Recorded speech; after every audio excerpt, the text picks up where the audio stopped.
Your first visit as Prime Minister to the NATO headquarters, so I would like to start by wishing you all the best in your new position. Lithuania is a strong and highly valued NATO ally. You host a German-led battle group in Rukla, deterring any possible aggression, and your troops help to build security in Afghanistan in many years. And you lead by example on defense spending more than 2% of GDP on defense.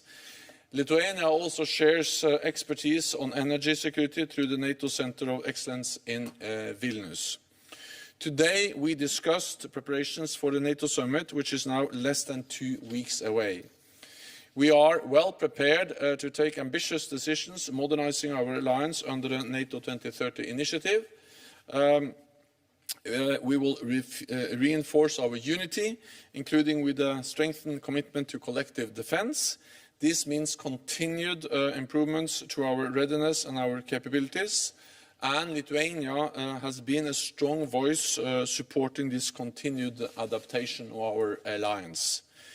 Today, we also discussed the situation in Belarus. The state hijacking of a passenger plane last month was dangerous and unacceptable. All allies strongly condemn the arrest of journalist Roman Protasevich and his companion Sofia Sapega. We call for their immediate release. And we support the sanctions introduced by the United States and other NATO allies, as well as the European Union. I am sure that at our summit, leaders will discuss Belarus's outrageous actions, as well as Russia's continued pattern of reckless behavior. This includes its continued significant military presence in and around Ukraine. The level of Russian troops and weapons in the region remain high, so NATO continues to monitor the situation very closely. We stand in full support for Ukraine's sovereignty and territorial integrity, and we will continue to support Ukraine to help the country advance its Euro-Atlantic integration. So, Prime Minister, thank you once again for Lithuania's many contributions to our shared security. I look forward to working with you in the months ahead as we continue to strengthen and adapt our alliance. So, welcome. So, thank you very much, dear Secretary General, and it was my great pleasure to be able to meet you in person. We had the chance to exchange our views on the phone during the most severe COVID situation, but now we can be a little bit more back on track with our usual meetings and visits. So it was a very good opportunity to discuss the most pressing security issues just a little bit more than a week ahead of NATO summit. And of course, one thing that needs no additional proof is that NATO is a crucial organization for our country's security and also for our common security. And therefore, we very much welcome what has been done so far and what will be done in future by the mutual efforts to strengthen not only our situation, not only our security, because our security is also security of the whole bloc. We welcome very much the progress on NATO 2030 and the debate that will happen soon, and also the ambitious proposals by Secretary General. But with the fact that there are new challenges and new issues arising, like hybrid attacks, cybersecurity, and others, still we think that the primary role of deterrence and defense by NATO should be further strengthened and emphasized, given that we see a situation as a little bit of a paradox.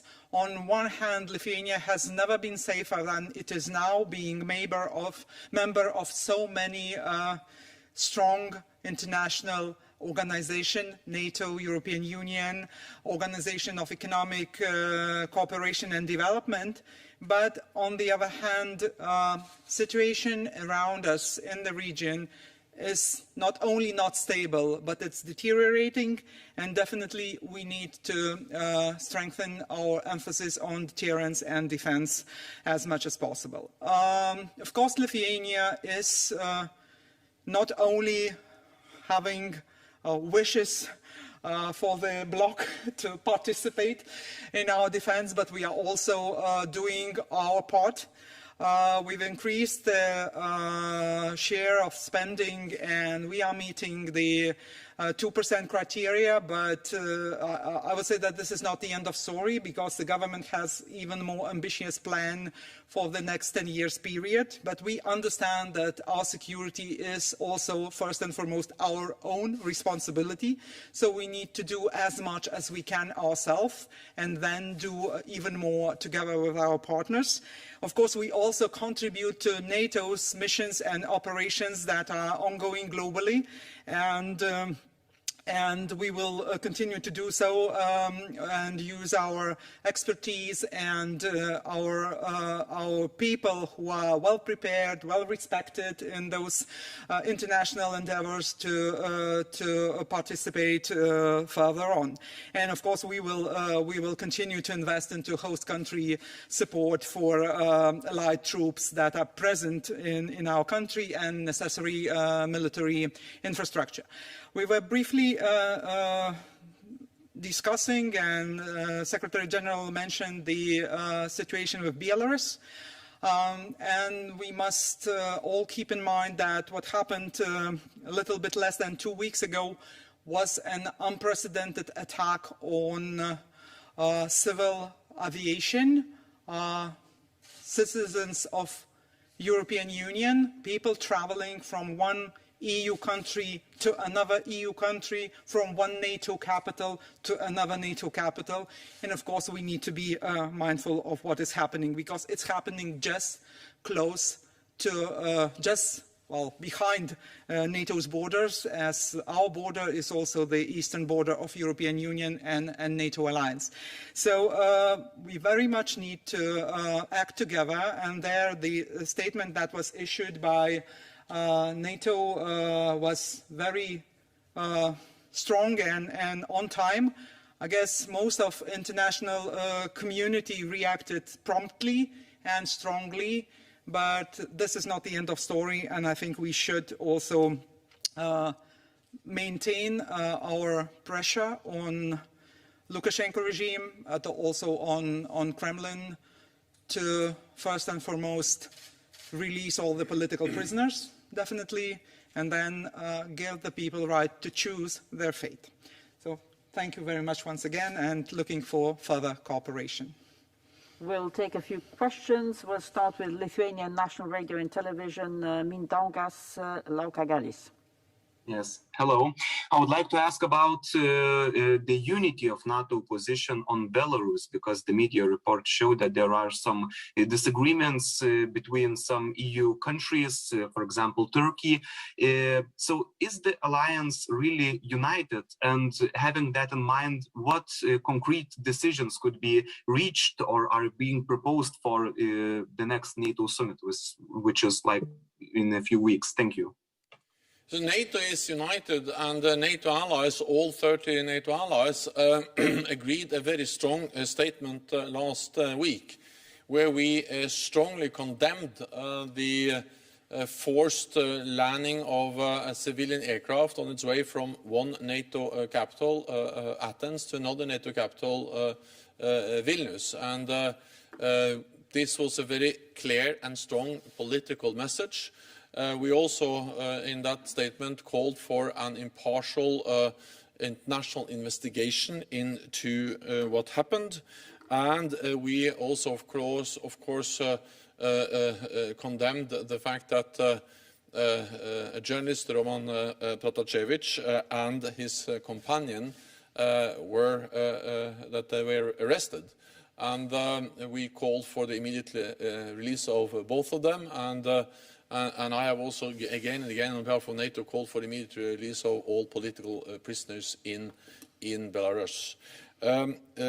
I also welcome the fact that NATO allies, the United States, the United Kingdom, and also, of course, the European Union are imposing sanctions as a direct consequence of the forced landing of the plane.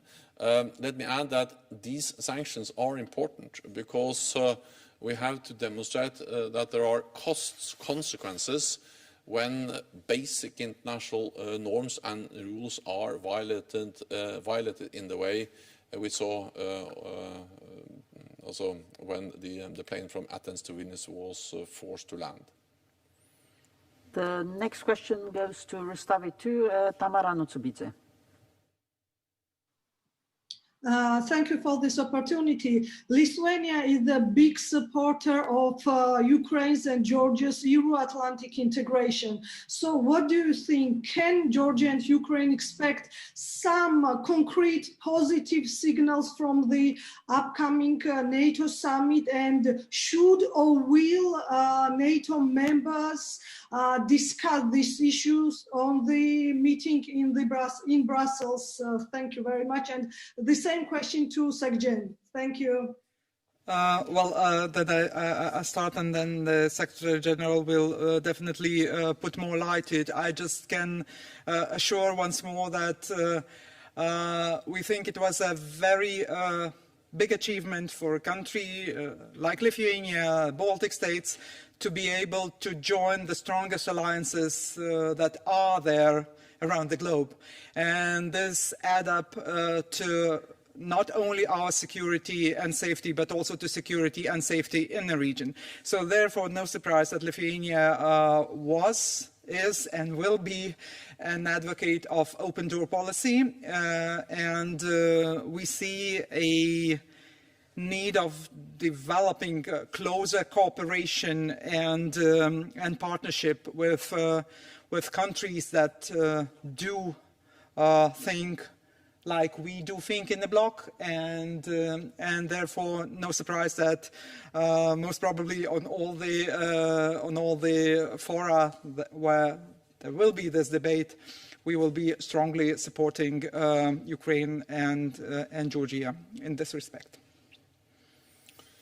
I expect that when the NATO leaders, NATO heads of state and government meet on the 14th of June here in Brussels, that they will reiterate their strong commitment to support the sovereignty and territorial integrity of both Georgia and Ukraine, two very close and highly valued partners of NATO. I also expect that they will state very clearly that we will provide political support, but also practical support. It's extremely important that we continue to work together with these two important partners, partly because that's good for all of us, for NATO, but also it is a way for NATO to demonstrate that when Russia tries to violate their territorial integrity, try to intimidate them, then NATO allies are partners of these two countries, and we are ready to provide strong support to both of them. I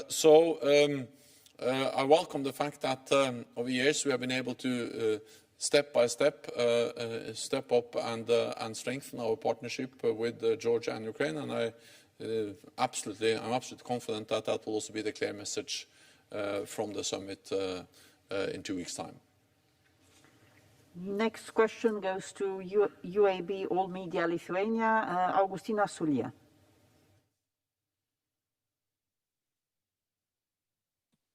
Thank you. I would have a question for Secretary General about the recent statement by Russian Defense Minister Sergei Shoigu and about him claiming that Russia will deploy around 20 new military formations and units near its western borders. How NATO is assessing this? Can it be seen as a threat and response to Western action on Belarus and Russia? Thank you.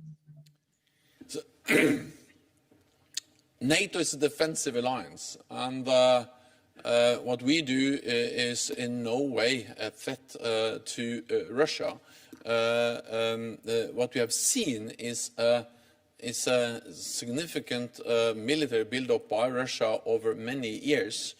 They have modernized their military capabilities, both their conventional capabilities and the nuclear capabilities. They have deployed new missiles, including missiles violating the INF Treaty that led to the demise of the treaty.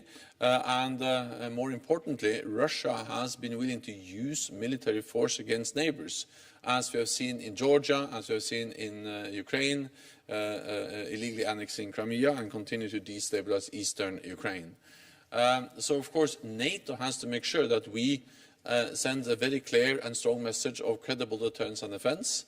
That's the reason why we have increased our readiness, why we have deployed for the first time in our history battle groups, combat-ready battle groups to the eastern part of the alliance. And we will continue to make sure that there is no room for miscalculation, misunderstandings about NATO's readiness, NATO's capability, and NATO's resolve to protect and defend all allies. Just what we have seen over the last weeks in and around Ukraine, with a significant Russian military build-up, just highlights what kind of behavior we have seen from Russia over the last years, and also highlights the importance of NATO remaining vigilant, that we closely monitor the situation, and that we send a very clear message of unity and resolve. And again, I'm absolutely confident that that will be the message from the leaders when they meet at the NATO summit on the 14th of June. And for the last question, we'll go to TV Media and Ketevan Kardava. Good evening. I have a question regarding strategy 2030 NATO. In 11 days, you will discuss with your colleagues this strategy. Madam Prime Minister, from the point of view of Lithuania, what is urgently needed to ensure that the alliance can defend its norms, strengthen its instruments, and be not only attractive for aspirant countries as Georgia and Ukraine, but to ready to make decisions, to invite them? And Mr. Secretary General, after a NATO summit, US President will meet with his Russian colleague. Your expectations? Thank you very much. Well, thank you for your question. I think that this is an insight on how NATO, the 2030 strategy is an insight how we should adapt our way of action, taking into account the new challenges that are popping up from all sorts of new activities, new infrastructure, new technologies, and new processes that we can see globally. And this is extremely important. But as Secretary General has already mentioned, and which is very important, this is an alliance that was set for defense. So we think that this role will remain crucial. The deterrence and defense and the decision-making and the processes that are aligned to this primary need as much as possible. But of course, we need to develop our capabilities to react to cyber attacks or hybrid attacks or whatever new threats that are upcoming, unfortunately, due also to actions of the countries that were also mentioned during this press conference before. So. I'm looking forward to welcoming President Biden to Brussels in a couple of weeks' time. I'm absolutely confident that when we meet, we will discuss a wide range of issues, including NATO's relationship with Russia. And again, the NATO 2030 agenda is about how NATO should respond, adapt to a more assertive Russia, a Russia responsible for aggressive actions against its neighbors.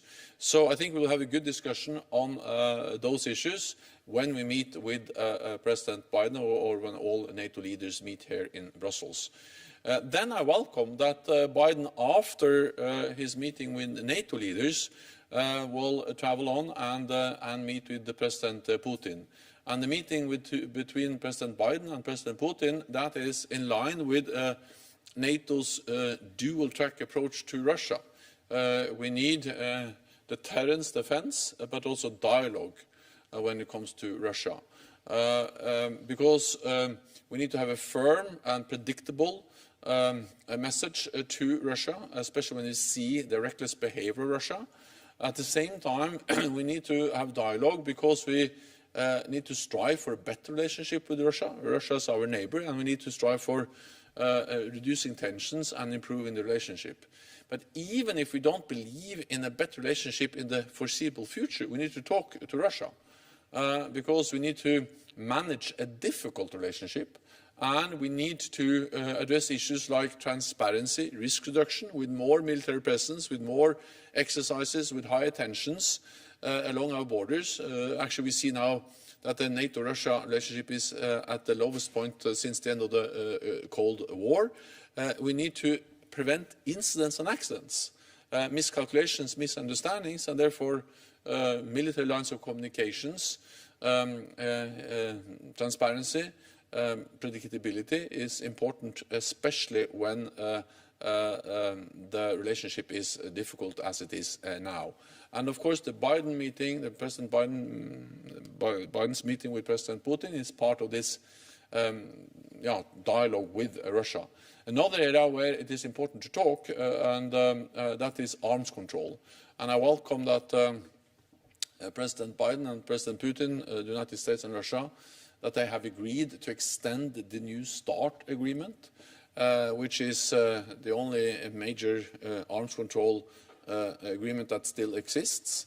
It is an important agreement because it limits the number of long-range nuclear weapons to 1,550 on each side.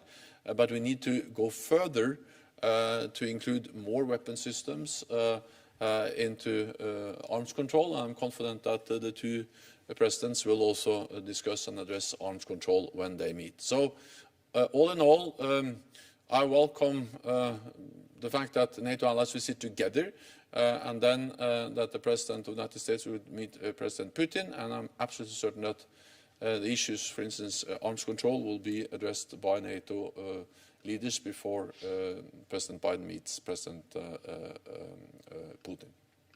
Thank you very much. This concludes this press point. Good evening. Thank you. Thank you so much.